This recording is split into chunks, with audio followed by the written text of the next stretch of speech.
જો જાંબુ કેટલા મસ્ત છે, જો એવા મસ્તીના છે, અસલ મજાના છે. 200ના કિલો છે, 100ના 500 લાવી. કહેવાય છે કે જાંબુ ખાધે પતરી મટી જાય, પેટમાં દુખવાનું મટી જાય. એટલે દવા માટે સ્પેશિયલ જાંબુ.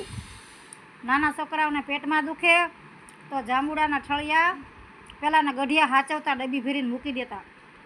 મેં ખુદને અનુભવ કરેલો છે. મારે એક મોટી દીકરી હતી ને, એને પેટમાં દુખતું ને તો હું જાંબુડાના ઠળિયા વાટીને પાતી, મટી જતું.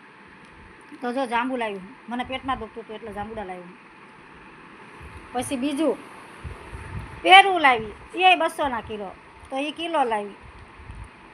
કેટલા મસ્ત છે જાંબુ. આ પેરું કેવું ફળ છે, કીમાં વપરાય ને કેમાં ખવાય ને શું ગુણકારી છે એ ખબર નથી, પણ ગુણકારી છે. ફ્રૂટ એટલે ગુણકારી. રાધે રાધે.